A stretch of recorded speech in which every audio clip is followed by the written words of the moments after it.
예, 안녕하세요. 오늘도 하나님의 말씀으로 하나님의 은혜를 얻어 살아갈 수 있는 축복된 하루입니다.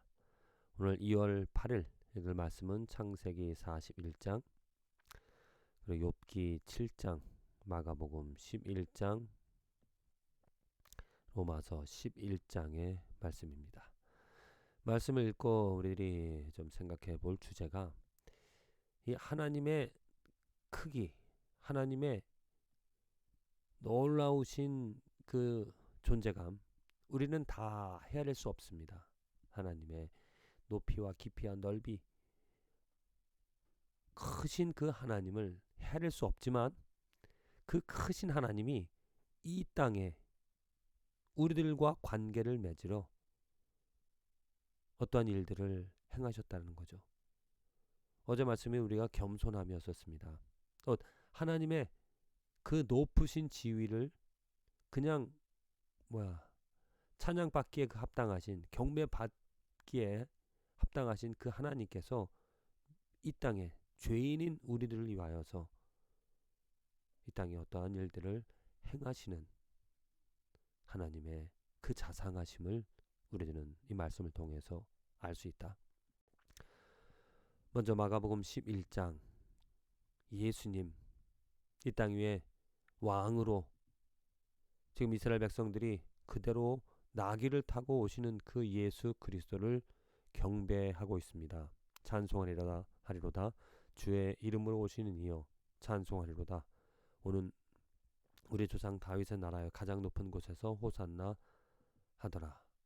곧 왕으로 이 땅에 오시는 예수 그리스도를 그들은 경배하고 있습니다.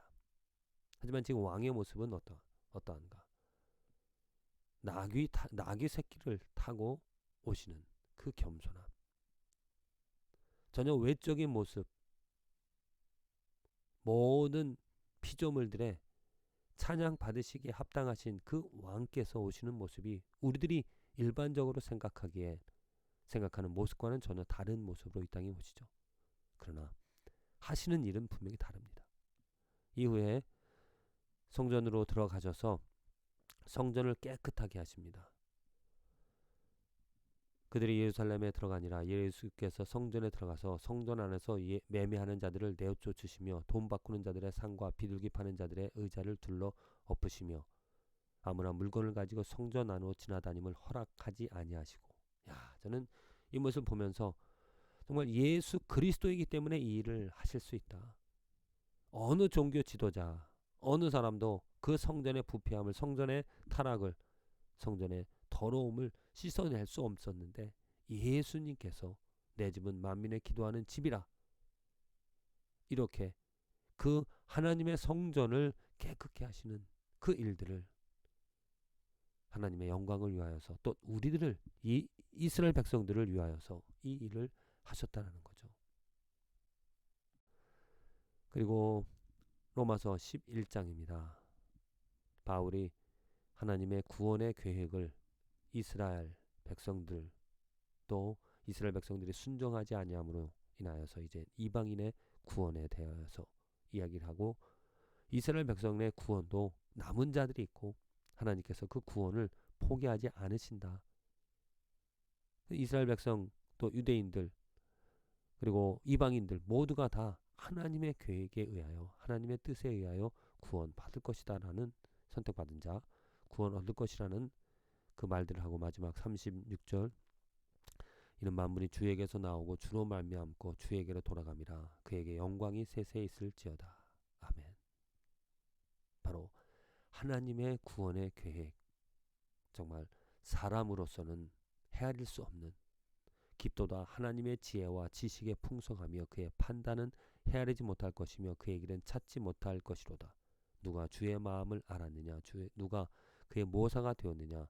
누가 주께 먼저 드려서 갚으심을 받겠느냐?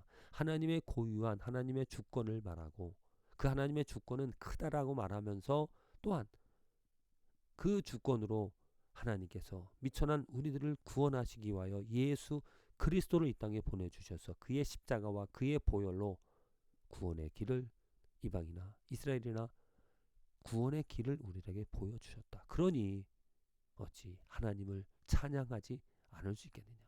크신 하나님이시지만 자상하신, 겸손하신, 우리들에게 사랑을 베풀어 주시는 아주 은밀한 은혜를 우리에게 보여주시는 그 하나님을 찬양을 하자라고 이렇게 고백을 하고 있습니다. 그리고 창세기 41장, 이제 요셉이 드디어 바로의 꿈을 해석하고 총리가 되어집니다. 자, 정말 파란만장한 굴곡 많은 그 인생을 살아가는 요셉입니다. 근데 요셉이 이제 결국에는 총리가 되어지는 그 왕의 꿈을 해석해 주므로 총리가 되어져서 이제 이후에 아버지를 만나고 형제들을 만나 또 하나님의 그 구원의 계획 가운데 하나님이 원하시는, 하나님이 계획하신 일들을 이루어 가게 되어집니다. 지금 요셉이 그 총리가 되어지는 일에 있어서 바로의 꿈을 해석해 주지 않습니까? 그런데 그 바로가 어떻게, 아니 요셉이 어떻게 꿈을 해석해 줄 수가 있었는가? 바로가 요셉에게 이르되 내가 한 꿈을 꾸었으나 그것을 해석하는 자가 없더니 들은즉 너는 꿈을 들으면 능히 푼다 하더라. 요셉이 바로에게 대답하여 이르되 내가 아니라, 누가? 내가 아니라 하나님께서 바로에게 편안한 대답을 하시리이다. 누가? 하나님께서, 그 크신 하나님께서 정말 인간 한 사람, 그 요셉에게 하나님의 능력을, 하나님의 소원을, 하나님의 뜻을 알려주시고 하나님의 계획을 이루어 가신다라는 겁니다. 그 한 사람 요셉을 통하여서 그 크신 모든 인류, 몇 명입니까?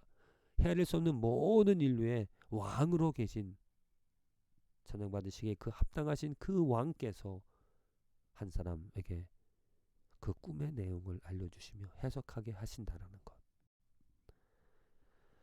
욥기 7장입니다.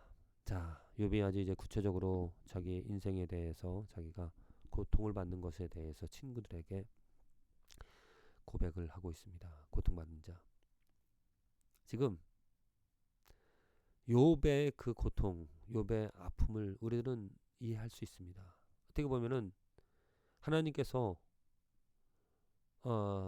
알 수 없게끔 또 뜻을 알려 욥에게 왜 고통받는지, 왜 악을, 화를 주시는지 알려주시지 않고 그냥 그 화를 내리심으로 인하여서 욥이 어려움을 지금 당하고 있죠. 욥이 이렇게 고백을 하고 있습니다. 16절에 보면 내가 이러므로 내 마음이 뼈를 깎는 고통을 겪느니 차라리 숨이 막히는 것과 죽는 것을 택하리이다. 내가 생명을 싫어하고 영원히 살기를 원하지 아니하오니 나를 놓으소서. 내 날은 헛것이니이다. 얼마나 고통, 얼마나 정말 그 실망이 크면 자기 인생에 대해서 이제 살기를 원하지 않는 그런 고백을 하고 있겠습니까? 친구들은 그 고통을 이해하지 못하고 있죠. 그죠? 그들이 어떤 일반적인 상식, 하나님이 죄 있는 자를 벌하신다라는 그것으로 그를 정죄를 하고 있습니다. 그런데 지금 욥의 문제를, 우리가 욥의 그 고통을 우리들은 이해를 하지만 욥의 문제가 무엇인가? 지금 욥은 하나님에 대해서, 욥과 하나님의 관계에서 살펴보면 욥이 그 인생 중심에 있습니다. 자기의 인생, 우리 똑같이 모든 사람들과 같이 내 생각, 내 인생, 그리고 하나님은 곁에서, 아니면 높은 곳에서 그 욥에게 무엇인가를 주시는, 화도 주시고 또한 복도 주시는, 또한 욥은 하나님에 대해서 하나님 그 자체의 관심과 하나님 자체의 크기를 알기보다 하나님께서 오시는, 곧 자기가 받는, 자기가 경험하는 것에만 관심을 갖다 보니까 그 하나님은 멀리 계시는 곧 수단으로밖에 하나의 수단으로밖에 지금 욥은 이해를 하고 있지 않은가. 욥의 문제는 그것이 아닐까요?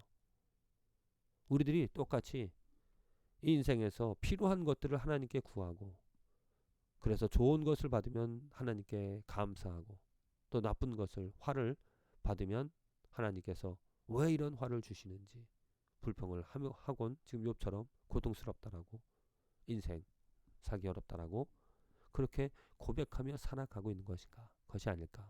우리들은 크신 하나님께서 우리들에게 세밀하게 은밀하게 베풀어 주시는 그 사랑들에 대해서 감사하고 이해를 하면서 먼저 관심은 내가 받는 그 복과 화보다도 중요한 그 하나님의 중심, 하나님을 나의 인생의 중심으로 바꿔야 하는 것이 바람직한 것이 아닐까. 오늘 결론, 하나님의 크기, 하나님의 놀라우심이 우리에게 먼저 있어 알아야 되는 것이 그를 경배하는 것이 우리의 목적입니다. 그런데 어떻게? 왜? 하나님께서 세밀하게 우리들과 관계를 맺으십니다. 하나님은 높이 계시지만 높이 계신 곳에서 그냥 가만히 있는 것이 아니라 이 땅에 내려오셔서 오늘 나와 함께 나에게 요셉에게 꿈의 해몽을 알려주신 것처럼 나에게도 하나님은 은밀하게 하나님의 은혜와 사랑을 하나님의 자비하심을 보여주시는 줄로 믿습니다. 부디 그 하나님과 그 깊은 관계를 맺으며 하나님께 하나님의 이름을 부르며 하나님을 예배하며 살아가는 축복된 하루와 삶이 되어지기를 간절히 기도드립니다.